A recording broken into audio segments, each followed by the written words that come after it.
Hey, what is going on YouTube family? It's your boy Gabe and welcome back to my channel. This is the channel where we talk about sneakers and streetwear. So if you like watching videos like that, don't forget to subscribe to my channel and turn on your notification bell icon below so you won't miss my next uploads. What I have for you guys today is the 13th episode of the Streetwear Hunt series. So this is a series where I hunt for local streetwear brands and feature them here on my channel. So the brand that I'm going to feature for today is called No Plan Clothing.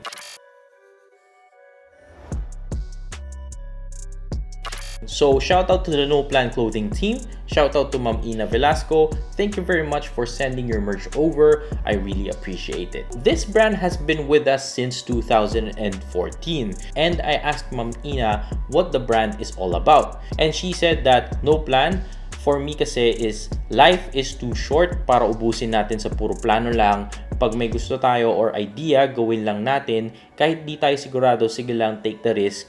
Magkakaproblema man along the way, gagawa tayo ng paraan to succeed.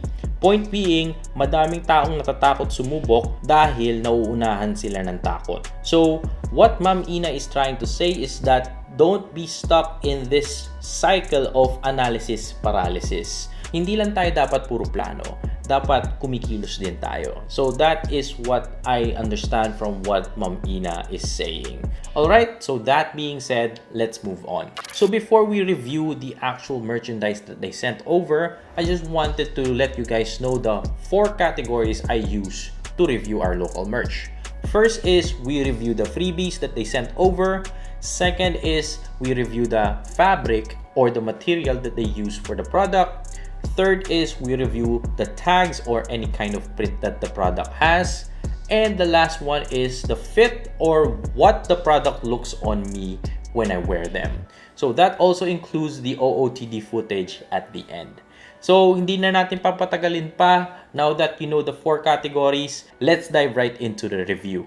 Let's go. No Plan Clothing sent over a bunch of stickers. So we have here 1, 2, 3, 4, 5, and 6 stickers. So ito guys, I am sad. Medyo na-UP siya dun sa packaging. I hope that mababawi ko pa siya because guys, 3M siya oh. Sayang oh. And as you can see here, very quality yung materials na they use sa freebies pa lang, sa stickers pa lang. And this is reflective once na tinamaan siya ng flash or ng headlights. So I feel like this is a good sticker na ilagay sa kotse. Sana ma-save ko pa siya kasi medyo UP-UP na siya and may mga parts na natuklap na. Sayang talaga at na-damage siya sa packaging. Hopefully, I can still use it. So look at that guys. It has the texture on it. It's 3M. It's reflective.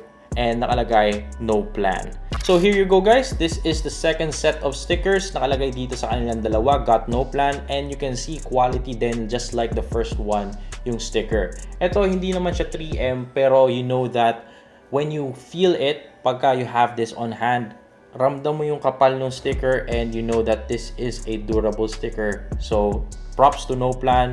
Thank you for sending these over. So now, here is the other 2 stickers. Circular stickers nila. Nakalagay dito yung No Plan icon nila. And nakalagay dito sa kabila is yung actual No Plan font. Don't ask my plan. So nakapalibot lang yon. Don't ask my plan. And this is in the green colorway. So ganun din. Maganda rin yung quality ng sticker. Matigas. Hindi siya yung paper-like lang. So this goes with this as well. So I don't know if this is glow in the dark. If nag-glow in the dark to, sobrang awesome nun. So mamaya, tetest ko siya. Last but not the least, this is my favorite sticker dun sa buong collection. I really like this. If you can see it, medyo may texture siya, tapos may glittery shine siya, and makapal yung actual sticker. So, props to No Plan. Alam mong quality agad yung mga sinend over nyo. So, I am excited to see what you guys have in store for me dun sa mga shirts. Now, let's move on to the second item of the freebie. Actually, hindi ko siya alam kung freebie ba talaga siya, pero sinama ko na lang din dito sa category na to. They sent over a mask. Hindi lang siya yung ordinary mask na fabric lang. Meron din siyang adjustable steel bar. So as you can see here guys, ayan o. So pwede nyo siya talagang ikapit sa ilong nyo. Hindi lang siya fabric na tinahi to be a mask. So I am excited to wear this. Tapos pwede kayo maglagay ng filter sa loob. This is washable. And itong part na to, ito yung actually nakakatuwa kasi adjustable yung lalagay nyo sa tenga nyo. Hindi siya katulad nung iba na parang hinihila yung tenga nyo forward tapos nagmumukha kayong duhende. That is a good function na nilagay nyo, guys. So gagamitin ko agad tong mask na to today, and thank you for sending this over as well. So far so good, maganda yung pinadala nilang freebies, and that being said, we are now done with category number 1. So before we move on to category number 2, papakita ko muna sa inyo kung ano yung pinadala nila sa akin. So here you go, guys. They sent over 2 items. The first item is a button-down shirt, and the second one is a shirt. So guys, I'm actually excited to review this one because this is the first time I got a button-down shirt from a local streetwear brand. Lahat ng button-down shirt ko came from an international brand, and I'm really excited to review this one. So unahin na natin siya. So here you go, guys. Here's the button-down shirt that they sent over. Now let's commence category number 2, which is we are going to check the fabric. Let's go. So in terms of fabric, I feel like it's the same fabric like what I have with my other button-down shirts. It's the same consistency, and it feels like it's comfortable. Ito yata yung tinatawag nila na Cuban shirt. Panalo sa akin yung tela. Hindi siya ganun ka-soft. It has that structure to it, pero ramdam mo na comfortable din siya. Hindi naman siya sobrang stiff. It has that perfect balance between the both. So props to No Plan Clothing. First time ko nga makakuha ng button-down shirt, and yung quality nung shirt na sinend nyo pa sa akin, I really like it. Pasado siya sa akin. So now let's move on to category number 3, which is the tags and prints. So let's start off with the tag. So what they have here is the No Plan logo, and nakalagay dun sa baba is Carpe Diem and yung size ng shirt. So nothing really crazy about this. It works. It's straightforward, and ang gusto ko lang i-point out sa inyo, guys, is that ang kapal ng tag. I really like it. It feels super quality. It levels up the actual shirt. Maganda yung approach nyo dito. So props to No Plan Clothing. So the next tag that they have is here, dun sa may sleeve. And what they have here is their No Plan icon logo. And yung mga small details lang na yan really elevates the whole shirt. I really like it. Gusto ko talaga yung ginamit nilang fabric to put their icon or their logo on, tapos ginagawa nilang tag. So props to you, No Plan Clothing. Talagang quality yung gawa nyo. Katulad nung mga stickers, alam mong quality talaga yung tira nila. Syempre 2014 pa sila, so alam na nila kung paano gumalaw. So that being said, I think hindi na natin kailangan tignan pa yung print and yung quality because yung tela mismong ginamit nila is printed. So let's move on to the 4th and last category, which is the fit. So here you go, guys. Saktong-sakto sa akin yung fit. I really like it. I am super satisfied. Pati yung feel ng tela is very comfortable. So props to the No Plan Clothing team. Ma'am Ina, thank you very much. This is the first local streetwear brand na button-down shirt that I got. So without further ado, let's move on to shirt number 2 para makapag-OOTD na tayo. Let's go. So here you go, guys. Just like earlier, let's start off with category number 2 ulit, the fabric. So as I run through my fingers dito sa fabric nila, it feels like it's different from the other local streetwear brands. Hindi ko ma-pinpoint kung ano yung difference na yun, pero it feels like it has that perfect balance between thick and soft at the same time. Pero hindi naman siya yung super soft na parang wala na structure. So Ma'am Ina, hindi ko alam kung ano yung tailor na ginamit nyo dito, but I like it.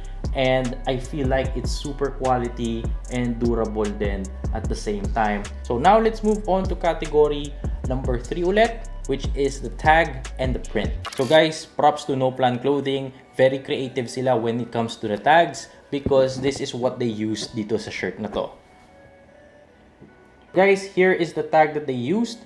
This is a zip tie and gumamit sila ng cardboard tag. Tapos nakalagay dito yung No Plan Clothing logo. Plus, yung other logo nila, Got No Plan since 2014. Nandito din yung social media account nila. Malaki yung font so everybody can see immediately. Now, let's move on to the neck area. So here you go, guys. This is their inner tag. They did not use an actual etiqueta. They have a printed tag that has their icon logo and nakalagay No Plan Clothing, tapos Carpe Diem at the bottom. Nakalagay din dito yung size nila. It's very straightforward. nothing to call out. It works. Ang pinaka gusto ko talaga i-highlight dito sa neck area is, you guys know about it, the printed neck tape. So alam nyo naman guys, if you're watching my videos, I'm the type of guy that really likes printed neck tapes. Feeling ko talaga kasi it gives that extra point, extra pogi point para maiangat yung shirt kahit simple lang yung design. Kasi look at that guys, oh.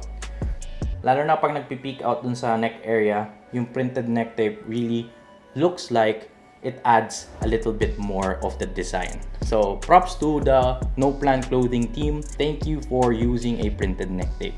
So now let's move on to the front graphic or the front print. So first thing that I would like to note for the front print, gustong gusto ko yung kulay na ginamit nyo guys. Angat na angat sa black and kitang kita siya kahit malayo. The color is on point. I really like the shade of blue that you guys used. Sobrang angat na angat siya dun sa black fabric. It's really eye-catching kahit simple lang yung design. And like what I said, simple nga lang siya, minimalist pero ang lakas ng dating. This is a perfect example guys na you don't have to go really crazy to deliver that effect. So No Plan Clothing, 2014 pa kayo in the game, alam nyo na talaga kung paano kumilos dito sa streetwear scene na to. So guys, we are now going to look at the back graphic. And you guys already know that I'm the type of guy that likes large prints dun sa area na yon. No Plan Clothing did another approach. Hindi ganun kalaki yung graphic nila, pero yung impact napakalaki. So let's look at it. Here you go guys. Hindi siya ganun kalaki as the other printed t-shirts that I reviewed in this Streetwear Hunt series. But at the same time, yung impact niya is napakalakas. This is also a minimalist approach, pero they took it to another level na agaw pansin pa rin siya kahit minimalist siya. I really like the color, sobrang pop na pop yung color, and the font na ginamit nyo. And nakasulat nyo din dito is No Plan, and yung font na ginamit nyo is on point. So gustong gusto ko yung ginawa nyong approach na vertical nyo siya. It really catches the attention of the person looking at your shirt. So props to No Plan Clothing. Simple lang. I'm sure mababa lang yung costing nito sa pagprint, pero ang lakas ng effect, ang lakas ng dating. So good job No Plan Clothing. Good job Ma'am Ina. I'm really happy with the stuff that you sent over, both the button-down shirt and the t-shirt. So that being said, it's time for us to move to the last category, the fit for shirt number 2. Let's go. So here you go guys. Here's the fit of shirt number 2. And what I can say is that sakto yung fit niya sa chest area and yung length. Ang difference lang is that yung sleeves niya may pagkamahaba. So yun lang yung difference nila. It's longer than your usual sleeve. So the last thing that I need to do for you guys is to flex them in the OOTD footage. But before we do that, don't forget to hit that like button, subscribe to my channel, and turn on your notification bell icon below so you won't miss my next video. So this is your boy Gabe. Enjoy the OOTD footage. I am signing out for now. Peace. Perfect.